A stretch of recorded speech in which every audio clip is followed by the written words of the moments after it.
Shalom, saudara dan saudari yang terkasih dalam Tuhan kita Yesus Kristus. Marilah kita luangkan waktu beberapa menit untuk berkencan dengan Tuhan saat ini, agar dari hari ke hari kita semakin dekat dengan Tuhan, sehingga hidup kita semakin diberkati dan menjadi berkat. Pembacaan dari surat Rasul Paulus kepada jemaat di Kolose, bab 2 ayat 7. Hendaklah kamu berakar di dalam Dia dan dibangun di atas Dia.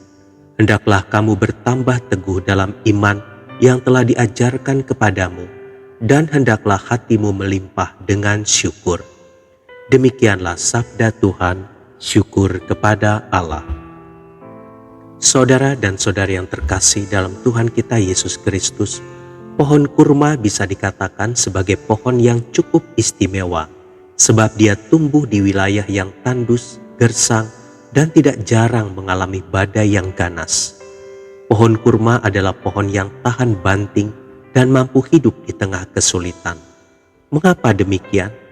Karena pohon kurma memiliki akar yang kuat dan sanggup menopang batang pohon dengan sangat kokoh. Pada masa pertumbuhannya, akar pohon kurma akan menembus ke bawah mencari sumber mata air untuk bertahan hidup. Akar pohon kurma bisa tertanam dan tumbuh hingga puluhan, bahkan ratusan meter ke dalam tanah sehingga menemukan sumber air. Ini yang menyebabkan tunas yang tumbuh ke atas pun menjadi kuat untuk menembus kerikil atau pasir yang tebal yang akan menghalangi pertumbuhannya. Dengan adanya akar yang kuat, pohon kurma merupakan satu-satunya tanaman yang mampu bertahan untuk tidak tumbang meski di tengah badai sekalipun. Selain memiliki akar yang kuat, pohon kurma juga memiliki buah yang sangat manis yang mengandung banyak zat yang berguna bagi tubuh. Saudara dan saudari yang terkasih dalam Tuhan kita Yesus Kristus, mungkin saat ini kita sedang berada dalam situasi yang tidak menyenangkan dan dihimpit oleh sesuatu hal yang membuat kita sulit untuk bertumbuh. Agar terlepas dari himpitan itu, kita harus terlebih dahulu menjadi kuat. Untuk menjadi kuat, kita harus mencari sumber yang dapat menjadikan kita kuat. Seperti halnya pohon kurma yang akarnya akan masuk ke dalam tanah yang sangat dalam untuk mencari sumber air yang menjadikannya kuat, demikian halnya dengan kita. Kita harus masuk ke dalam hadirat Tuhan lebih dalam, agar kita dapat menemukan sumber mata air kehidupan kita, yaitu Yesus Kristus, yang dapat menjadikan kita kuat, sehingga pada akhirnya kita mampu menerobos batu permasalahan yang sedang mengintip kita saat ini. Permasalahan bukanlah rintangan bagi pertumbuhan rohani kita.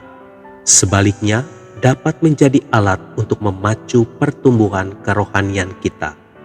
Permasalahan dapat mendorong kita menjadi lebih dekat dengan Tuhan. Tanpa permasalahan, kita tidak dapat menjadi seperti yang Tuhan inginkan. Permasalahan hidup ini, jika diterima dengan kerendahan hati, dapat memberikan arahan dan disiplin yang menuntun kita pada hidup yang lebih baik lagi. Sebagai murid Yesus, sudahkah kerohanian kita bertumbuh seperti pohon kurma?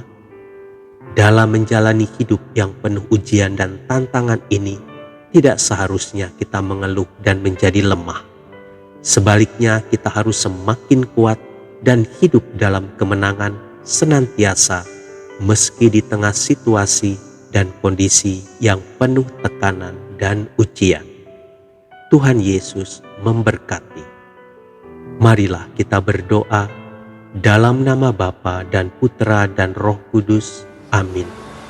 Tuhan Yesus, kuatkan dan mampukanlah aku untuk mengatasi setiap permasalahan yang ada di dalam hidupku ini.